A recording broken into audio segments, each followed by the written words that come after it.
morning, everyone. Well, morning for us here in Vancouver. It is 11 o'clock on Saturday, and welcome. This is Women in Wellness.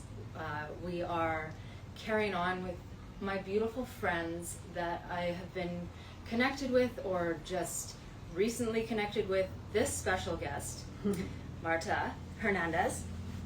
I've known for 10 years. And Marta is first my dear friend.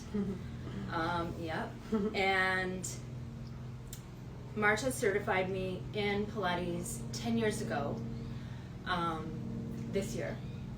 I don't know if you realize that. Yeah. And this whole gentle, soft-spoken human being changed my life. Aww. Yeah. So nice. The practice that I teach daily, live by daily, and just took all of the elements that I probably already had, but pieced it together. And so, thank you for that, Marta. Aw, thank you. Yeah. And so, nice. 10 years ago, I was certified through Marta Physicalmind Institute of Canada. Marta is a teacher trainer and for physical mind, correct me if I'm wrong, and founder of Marta Hernandez Studio here in Vancouver. Marta also teaches GYROTONIC, GYROKINESIS, Gong, Pre-Trainer GYROTONIC. Yeah. Anything else? I would say, medical Qigong or shamanic Chinese medicine as well. So it's like the healing aspect of Chinese medicine. And so that's sort of a derivative of Qigong. Beautiful. And you were a modern dancer, first and foremost. So Marta's foundation in teaching Pilates clearly comes from dance. I connected when I was searching to become a Pilates instructor. I was not only looking for the theory and the fundamentals that are very important, but I'm a spiritual person, and I needed to connect to someone who taught on that level. So prior to you, Marta, I did research other individuals in the city, and when I came across Marta, it just was like, where did she come from? Just your background and all of this. So the dance is clear through Marta's teaching. The breath is dominant in your teaching. And so, Marta, you studied in New York City? In Physical Mind? Yeah, New York City. Yeah, that's the base. Yeah, the base. Yeah. And then she became the head of Physical Mind Canada. So I licensed the name for Canada. Yeah. Beautiful. Yeah. This woman is full of knowledge. And she will share more. So let's get started. Marta, welcome. Thank you. I'm so honored to have you. Yeah, thank you for having me. Thank you. And this is going to be perhaps a little longer than a half hour, so feel free to come and go as you need, and I will upload. Yeah. Well, I just wanted to say that while we were talking, that Natasha and I would say that you're my amazing student, but as our connection as friends, I think we see the world and life in terms of beauty. So it's like we're always looking to aesthetically make our spaces beautiful, our movement beautiful, our just eating beautiful, everything. It's like beauty is sort of at the forefront. Everywhere. So we're how we dress, and so I think that is probably where our strongest kind of connection, and then that spirituality is part of that, too, because absolutely, the world and nature is just so beautiful. It's so awe-inspiring. You can't really deny that, and so our love of nature as well. Marta and I agree with you, Marta, and when we speak together, like even just we're going to go for a walk after this, And we were like, we're not wearing street clothes, like our workout clothes. We're gonna put on our jeans, and you know, everything is thought through with beauty first. You're right, and that is actually a really good point. Yeah, that you just made. Yeah, trying to make life beautiful. I mean, the world is, you know, where it's at right now, a little chaotic, and so how can we, just bring that beauty into our everyday life? You know? Yeah. Marta, the concept that we teach people and live by is mind, body, soul, and it's a complete encompassment for us as teachers to be a human being in whole. What does it mean for you, and how does it relate to you as a teacher? Well, I think my basis of, you know, being an artist and being a dancer probably lent itself to being more connected to my emotional self.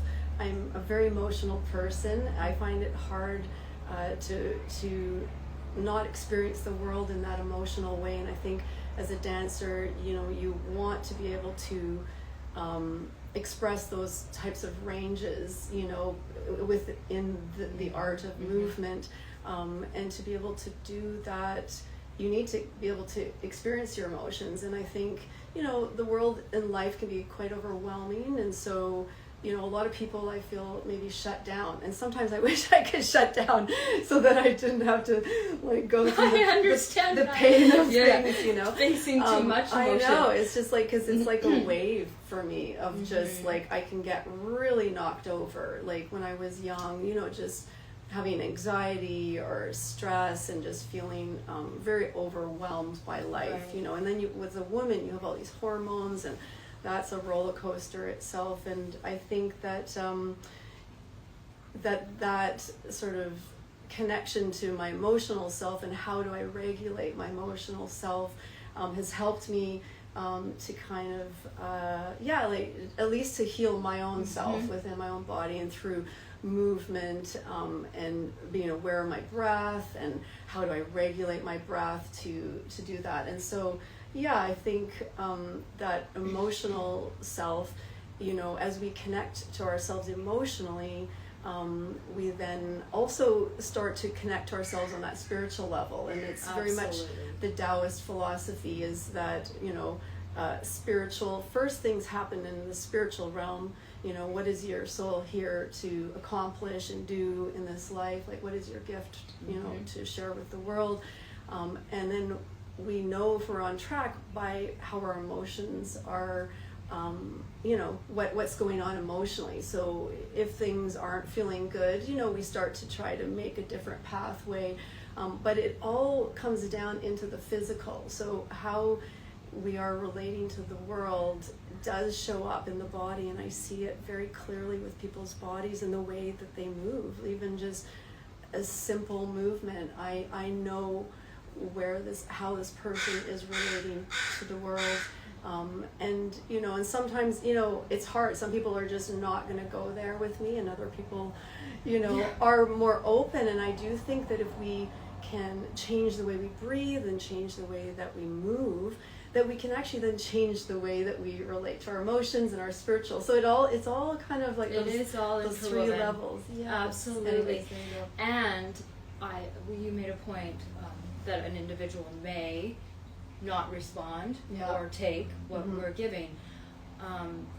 I noticed that it takes time. It's like an elastic band. We might get a little bit, and then it goes back. And then the next time it's a little bit more.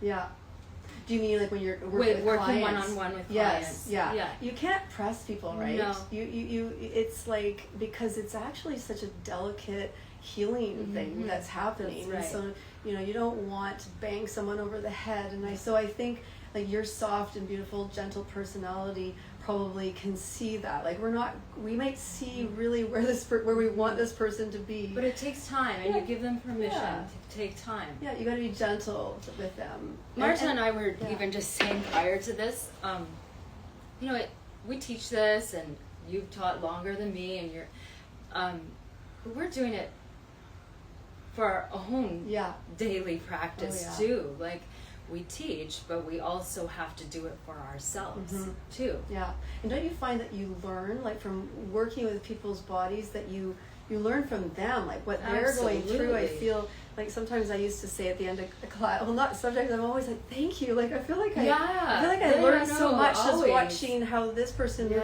and then I integrate it into my own movement and my own breathing. Like, it's like you're just sort of immersed in that, and so that's what's so fun. It's a beautiful cycle of energy. Yeah, it's like actually that figure 8. Like, that you and I like are having a dance. It's not just me, the onslaught. That's right. That's beautiful. Yeah. All right. We're just gonna. Marta and I tend to go deeper and deeper. Yes. Okay. Okay. So the meditation practice, which is also a beautiful aspect of Marta's background, when she taught me and certified me in Pilates, there was more than, again, just the Pilates theory. You always incorporated that meditation aspect into the movement of teaching, which I have taken your seeds, and that's what I do as well. It's like a meditation movement for the hour, let's just say, session that we're practicing together. You just said it, meditation movement. Like, I think we just teach conscious movement. Right. And that's meditating. You know, people don't have to sit. You don't have to sit like this and be in a specific position and look a certain way to be meditating. Yeah. Life can be a meditation. Right. Or going for a walk. So, do you want to speak deeper about your meditation practice? Well, yeah, exactly that. I think, what I see with the, most clients, and most people will say to me, oh, I don't know how to meditate. I try and it's just too hard. It's just, I was really bad at it. And it's not, with this, the act of sitting is, it's really like, I sit and my mind is going, it takes time to bring it down. And so, the Taoist practices, we have certain meditations that you can guide yourself through the organs and inner smile to the organs. And there's so many different ways to meditate, but I just think it's the act of taking the time, to be present and just to have presence, in the body, because I would say that I do feel that I can sort of see when clients come and they move, I can feel this sort of either the full presence or the lack of presence. And I do feel that having a bit of a meditation practice, and whether it be that you're just very focused on your Pilates, with Natasha, and breathing and just really being present as you do these things. That can be a meditation, but I think it's important. I do think, though, the stillness is kind of the ultimate. If I could ask people to, find some stillness in the day, I do think that this dropping in and finding a center, because otherwise you're overriding. It's like you're doing this exercise because you think you're supposed to be doing it, and not with that. I'm feeling my body. I'm feeling it's having a sensory and paying attention to what you need. You might not need. Totally. I'm just saying, you might not need a jog today. It might be better just to do a simple mat practice. I feel that from you in your Instagram, actually, that you are always connected to yourself on what you need today. You're more creative than I am. You really are. I see. You're all encompassing. But the thing is, it feels like it's very like what you feel like today, and I think that's really important. And so, and that's been inspiring to me, because I feel like, honestly, like I then just like, what do I feel like doing? Because that's right. And thank you for saying that, because it's okay. It's okay to do this today and then do that tomorrow. Because you're honoring your body. That's right. We don't honor ourselves.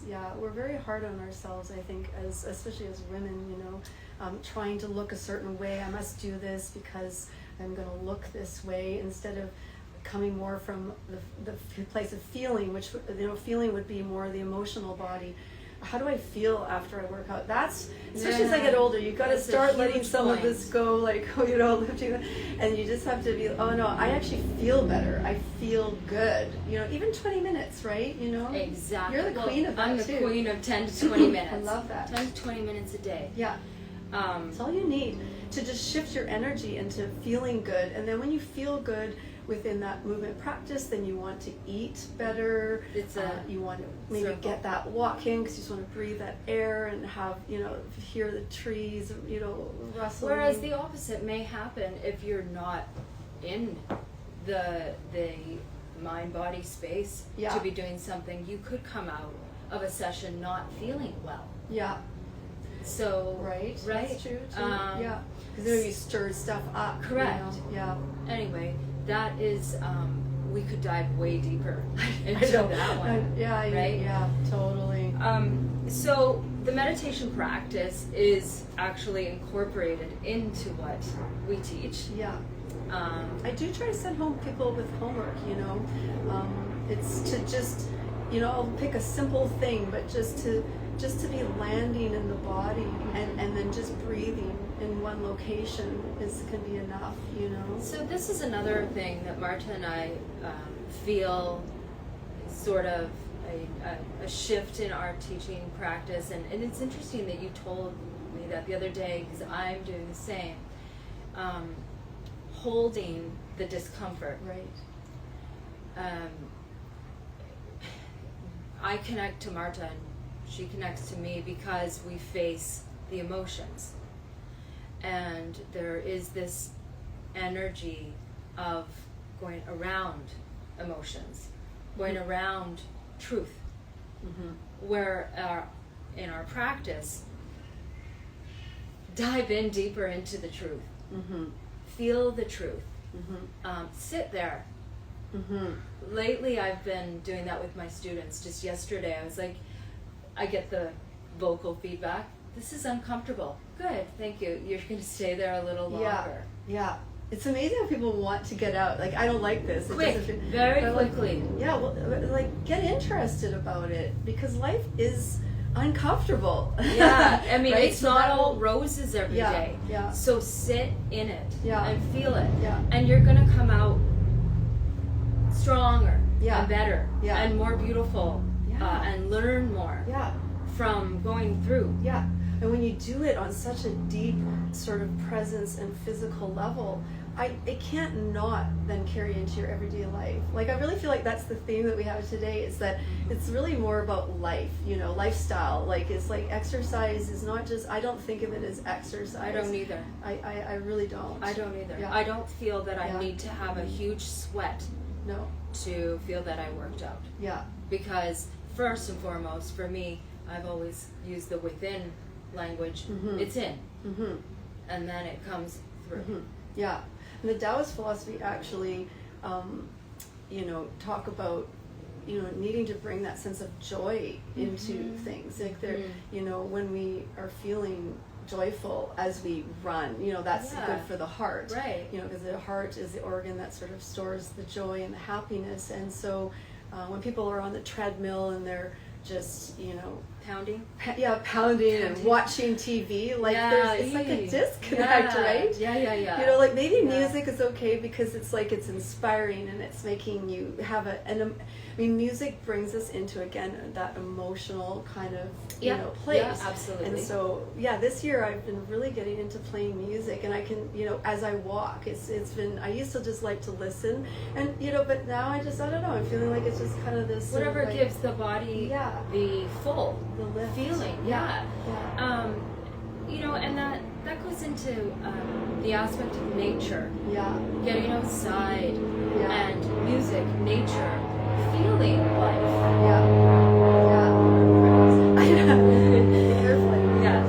So, okay.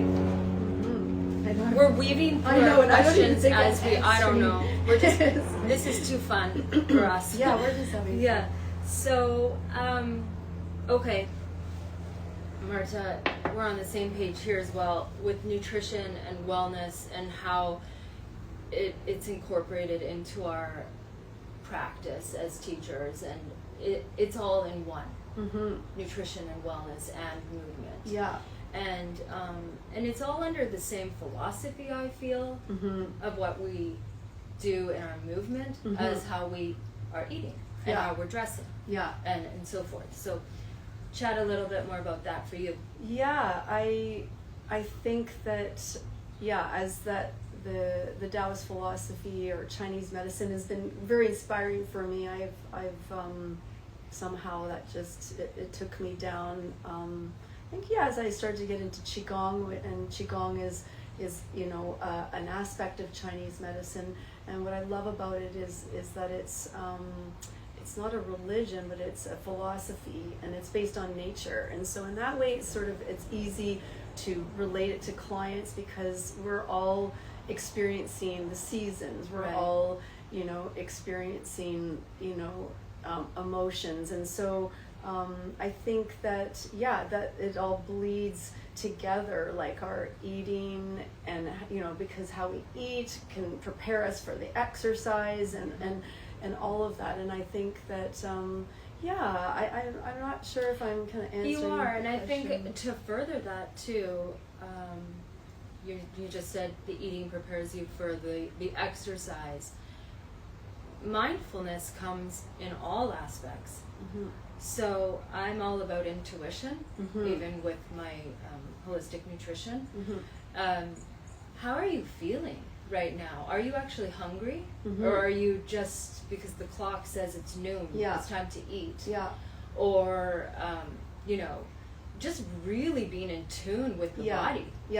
And how is this food responding to me? Like the green tea you were chatting about, right? So it's being just completely, again, present with what is going on in here. Exactly. And every moment, and it changes, with the season. So in the winter, maybe drinking the green tea, it's already cold outside, so you don't want to drink that green tea because I'm just going to get colder if you're already a cold constitution. And it's like we're all looking to someone to give us the answer, but we all have different bodies, and we can't, there's just no one that can. It's taken me years to understand what's good for my body, and I think when we tune to nature and tune to the changing of the seasons and how nature is changing, we're going to be watching the leaves start to fall soon, and things are dying. And so we are now moving into the descent into that what we call the greatest yin, and it's the quiet time. And so we should be getting ready for hibernation and being quieter and bringing our energy down. And don't you feel that naturally? You do. But I want to put a cozy sweater on, and I want to sit by fire and be quiet. At this time of year, instead of usually parties around the corner. I'm just like, oh my god, it's the last thing I feel like doing. But I don't know if I got to share that the Taoist philosophy is really the yin and yang. We know this symbol as yin and yang, and that's the feminine and the masculine. And we also, it's like the day and the night, and the hot and the cold, and really the wholeness of that is. Like when we're in like the zygote form before our father's sperm comes in to fertilize the egg, we are in the wholeness, the circle around that yin and yang, and that's what we're all, I think, trying to find within ourselves, is this sense of wholeness. But within that, when we're when we are first forming in utero, we split into two cells. And that's the very, very beginning of that aspect of duality, where we're now in the dualistic world. And so there's sort of this kind of trying to figure out being whole. So it's just this balance of the yin and yang to create that wholeness. And so the heaven is considered the stars. It's the electrical impulse. Every 2 seconds somewhere on Earth, lightning is striking, and then the Earth is magnetic. It's like mostly water, 80%, and we are also born out of the water of our mother's womb, and I think that innately we are looking to find that wholeness again, and yet we come out, we get socialized in this world, and we're sort of, we're quite disconnected, obviously. And the vibration just is like thrown off from the center point. Yeah. I mean, certain cultures are super into nature. Like they're, you know, if we were in Africa living, you know, maybe we would be, you know, I don't know, more connected to understanding, you know, the planetary connections. But I just think that in our Western culture, we're really needing to learn about our nature again. And I mean, there's been a big surge in the health and wellness industry, obviously, and everybody's looking for that. But I think that you and I, we're just a little bit, 100%, kind of on the forefront. I've always been a little ahead, more connected. Well, just getting to the Qigong. A lot of people don't even hardly know what that is. Or they're getting to know it. Anyways, getting to know it. Yes, we're giving it to. Yes. To. Did I go off? No, that was beautiful. Okay, so Marta, our breath work. I mean, everyone kind of just views the Pilates breath as a certain breath, and when you taught me the breath, it was from a deeper place. And even in the past, I've had students, Natasha, I'm confused with the breath. Yeah. What am I supposed to be doing here? And I remember, I'll never forget the story, and I share it with my students. You had an elderly client, and perhaps her exhale was landing maybe at a point where you wouldn't teach an exhale. But she was in her 80s, and she's moving. Yeah. And her disposition is feeling great today. Yeah. Are we going to adjust her breath? Yeah. No. Yeah. She's organically breathing. Yeah. Just right? breathing. So there's an aspect of the theory of breath in Pilates, but then there's also the intuitive breath. Yeah. Right? Yeah. And so how does breath fall into your aspect of teaching and so forth? Yeah, I think that, I do have a couple rules. You know, one is if the core and the movement isn't stabilized, then we would probably go to a more stronger breath. You know, I try to make it simple for my students, because I do remember at the beginning days of my Pilates trying to memorize the breath, and it was like, you know, you learned the movement and then you try to memorize this breathing, and at a certain point, it doesn't work. You know, you can only, it's like who decided that breath? That's know? right. Yeah, 100%. And so then you start to figure out, okay, what's more natural here? And so I sort of have my rules for what, you know, is needed in, you know, the context of instability, and then I just look at the body and I just see, like, is the breath here, and how, if the breath is up here, are they not connecting down here? And so, you know, breath is a way that we relate to the world. We're breathing, you know, how many times a minute, and you know, you can almost see the trauma in people's bodies by the way the breath is getting stuck in the body. And so I might just have to throw away all my little rules and just start working with what I'm seeing in the body itself, and just letting it be natural. And then there's just one other thing I wanted to share. I do remember at one point, and it was within my gyrotonic, that I would try to, it's a circular movement. Gyrotonic's very flowing. Oh, I love gyrotonic. Yeah, it's my favorite form of movement. Yeah, it's more dancing. It's when I demonstrate the rotational work. It's like the sliding disc stuff that we did. That's so good. But I realized that I was trying to get people, and it's actually quite hard to just sort of say, okay, 1 here, 2 you're here, 3 you're here, 4 you're here, and I was trying to break a circular movement down, which is really kind of weird to put, you know, numbers on it. But at the same time, and then what I realized is that when I just started to shift it to teaching them to move more from the breathing, that the breathing fixed the movement. I didn't have to get them to put their body in certain places at certain points. The breath transitions the breath, to the next. I was like, oh my God, duh. Like I knew. I was like, how did I? And that wasn't even that many years ago, maybe 10 or so, that I just realized, get them moving from the breath, you know. And so when people, but the thing that is hardest, I find, with my teaching is that people find that a little boring. They don't really see the importance Of the breath? Of the breath? of the breath. Yeah. And I'm just like, Well- oh, if you only knew, like I could just literally sit and teach you breathing. I know. And then we could move so And much then we further. can go way Deeper. beyond. Yeah. Yeah. And moving more However, authentically, right? You it's know? really interesting teaching Yeah. semi-privates Yeah. where you've got 4 individuals Mhm. and one breath is going on here and another breath is going on there. Yeah. And I love that Yeah. because it's just everyone is moving Yeah. the same sequentially, Yeah. but breathing organically on their own terms. Yeah, that's good. I love that. I'm glad that you, because my OCD might be like, okay, No. guys, let's get you together I mean, now. if I don't know. it fundamentally Yes. needs to be, Yeah. but when you just see the body moving Yeah. from an intuition and Yeah. and a teacher's perspective, Mhm. I love allowing people to move Yeah. with their own breath, and then eventually it does come Yeah. to where it actually should be. Yeah, if you want them to work as a whole, as Right, an organic right. whole, you might sort of coax them to, if something that you Yeah. wanted to do. Yeah, they could feed off Beautiful. each Yes. other sometimes. So I also feel that this breath goes into every aspect of our life. Mhm. This long inhale and long exhale, Mhm.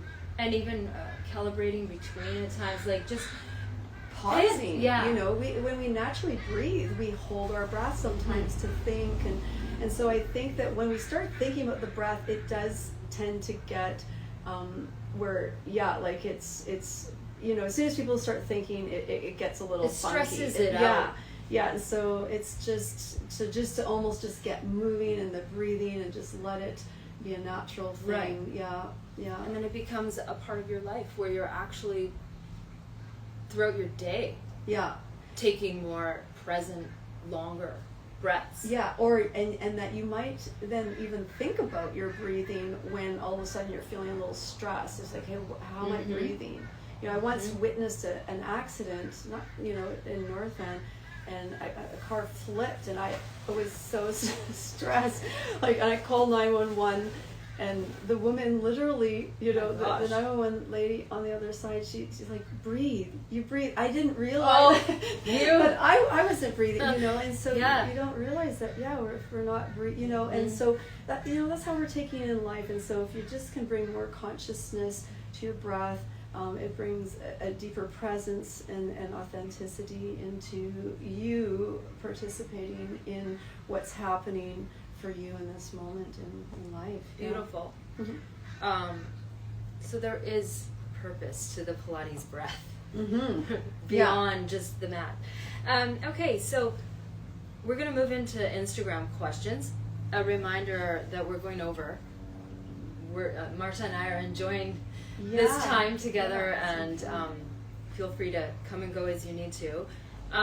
So Instagram question: holistic rituals and practices that you both do beyond Pilates and yoga to help you with your own well-being. Mm-hmm.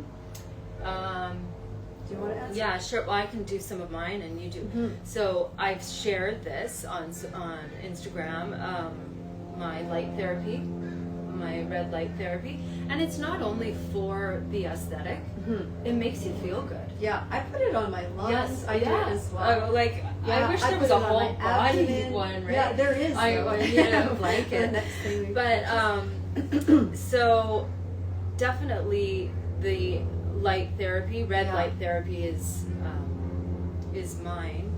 What is yours? I do the red light, and I have that Omnilux face. I also I ended up post-COVID getting quite sick.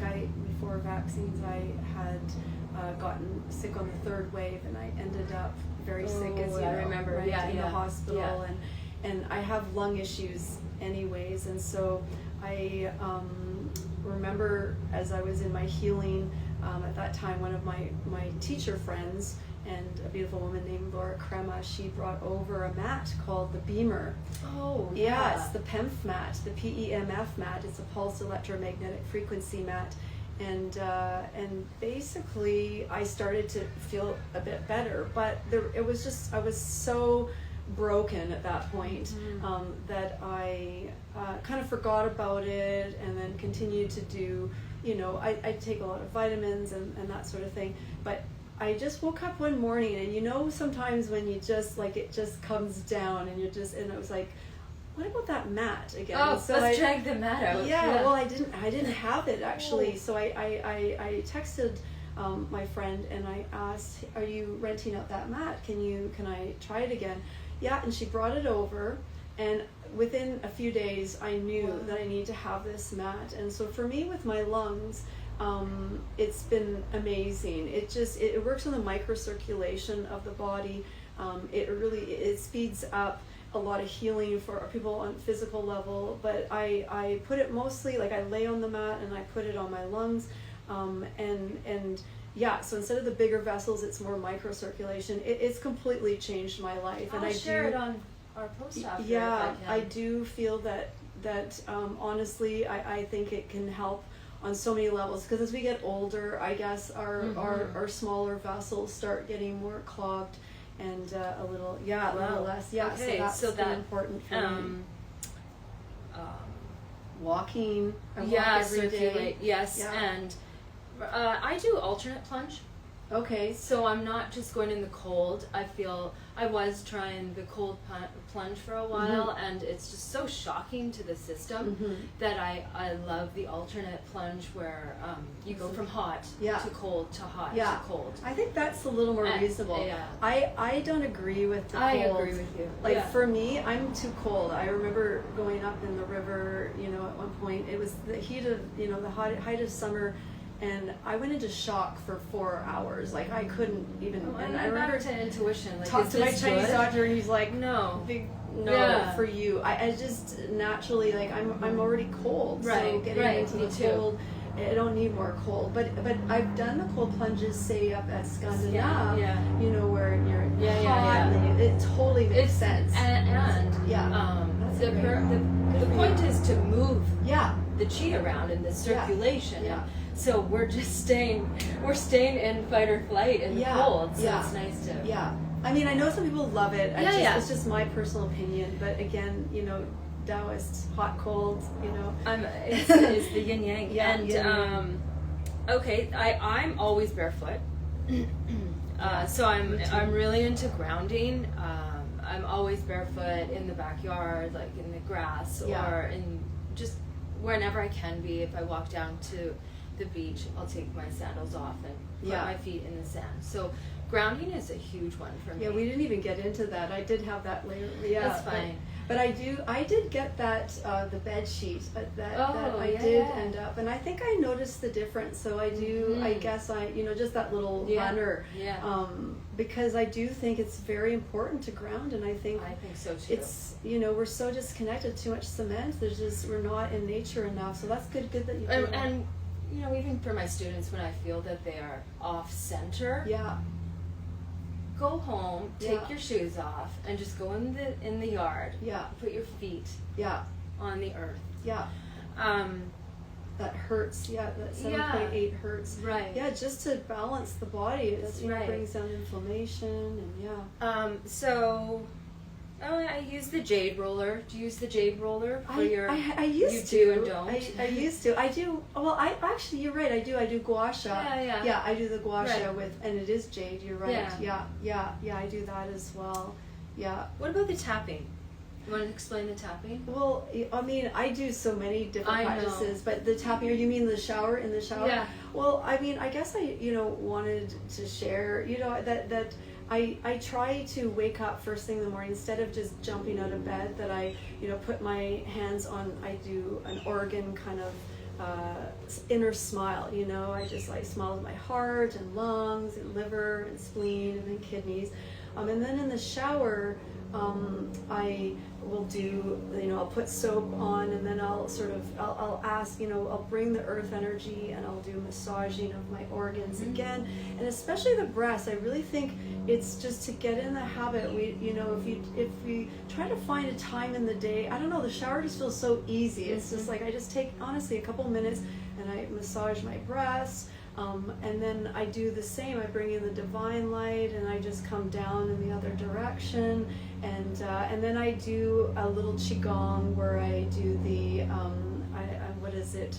I'm even forgetting the name. But anyways, it's it's almost like you're making the shape of the universe. It's like bringing. It's not quite a bringing down. It's a shower of yin and yang. Actually, is what it's called. And just to have that, just a moment of connection of like, hey, I'm a person on the earth, I'm connected to the earth, I'm connected to the heavens, I'm a part of nature, and then start my day like that. And I might put my intention, and maybe one day we'll do a little Instagram where I can share some of those things. The Qigong. Because it doesn't have to be long. That's why we wanted to bring this into our daily life. And in that's an easy, the ritualistic way. And that's the essence of this. As opposed to waking up first thing in the morning and turning on your phone and scrolling. It's that's sacrilegious. fine. We all do that. I know, we do. We try not to. But start with rituals that first put yourself and we really need to try to do that. It's just it's like, I'm sorry, like, I mean, it's not that hard to just keep your eyes closed, don't reach for that phone. Because it sets up the day in a certain way. I'm not saying that I don't do that afterwards just to see what messages I got. I'm just saying the priority of things first. Right? So exactly, there's just some things that we do that are ritualistic. I'm with you. Okay, and we talked about your modern dance. Your background in modern dance. Still a part of you as a teacher, and I'm not. I'm not dancing anymore. No. But I feel like I have this philosophy that everyone's a dancer. That we all have. I mean, it's such a primal thing, that dancing, like so if natural. If you're at a wedding, or if you're at a bar or whatever, to be able to feel music move through you.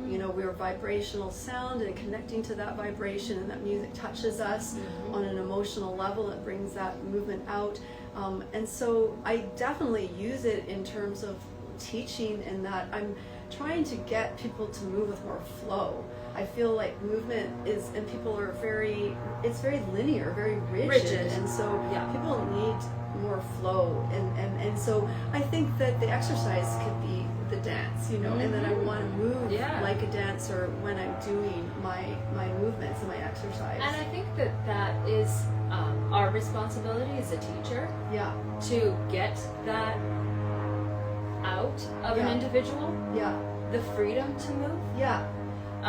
And that's what I try to demonstrate on my social media page. It might not make sense to someone. This doesn't look like Pilates, but in actual fact, my body is in full permission and freedom to move.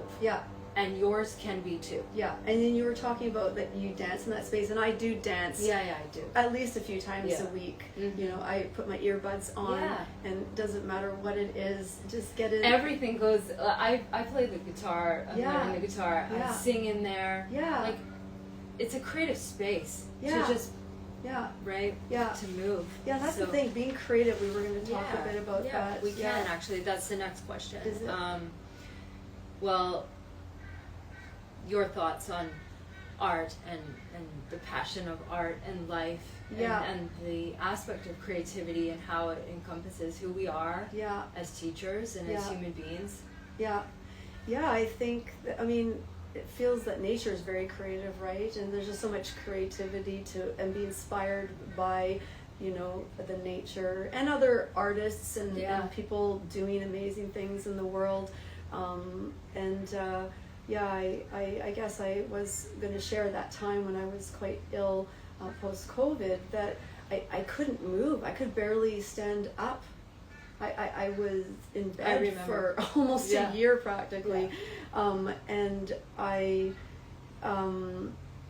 was wanting to make record of my journey, and I started to write things, and people were like, "Wow, you're writing so good," and I was like, and It's just coming from a deep place. I was like, oh, and so then as I started, to have sort of that feedback, like we want to hear what your journey is.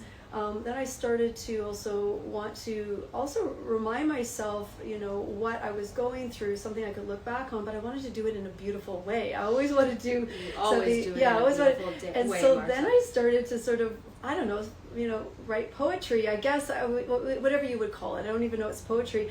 Where I was at first rhyming, I was just fooling around, and now it's like this sort of feeling of like, oh, I've got this other outlet that I enjoy. I love that when I that. feel, Yeah. I always worry though people think I'm very depressed because I tend to write. Well, I'm the same. when I I'm go to dark, the in a dark place. minor chords in music. Right. Yeah. Me too. And me too.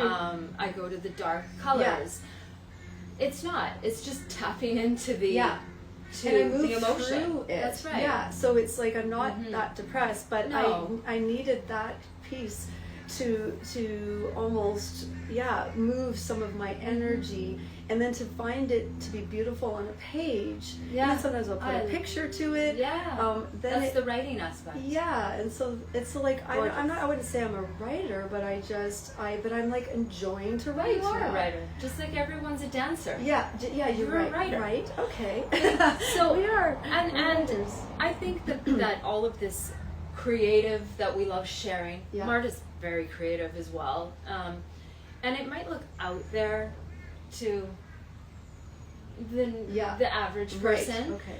However, For us, it's not. Yeah. And I also feel that that's our responsibility to encourage and inspire people just to be. Yeah. It's okay. Like you don't have to be an artist. You don't have to have No. that term artist to be able to just live your life artfully, with intention, presence. And it always doesn't have to be something that has a price tag attached to it. Mm-hmm. Mostly not. Yeah. It's just a form of expression and feeling confident in what you have to share. Because everyone individually has something beautiful to give. Yeah, that confidence piece, it's a hard one. I mean, I struggle with the lack of confidence too, I think, but I think we need to... I think everyone does. Yeah. But when you come back to the present moment and you realize that everyone does... I know, yeah. And just have your own journey instead of... See, I think what happens is that comparison stuff happens, especially with this, Instagram, social media. And so, I do find myself trying to pull away a little bit because it can be overwhelming too. If you're that kind of person, Yeah, and you know your thing. limits. Yeah. Right? Yeah. Just stay in your own lane. That's right. Yeah. Everyone, we're going to go for a beautiful walk now in nature. And it has been so... Yes, so organic and natural and freezing. Right? I know we're both cold. Thank you for joining us, Marta. Thank you. Thank you. It was fun. We'll do this again and maybe share some Qigong next time. Yeah, if you That'd want be lovely. to. Yeah, I'd love to. So I will see you next week on Instagram Live, and another beautiful, inspiring woman who is going to be joining me. I'll share it in my post. And have a beautiful day and a beautiful weekend. Get outside. Ground. Take your socks off. Ground. Yeah. Right? Breathe. Yeah. Just connect to yourself. Do things that creatively make you feel alive. Yeah. Thank you. Thank you.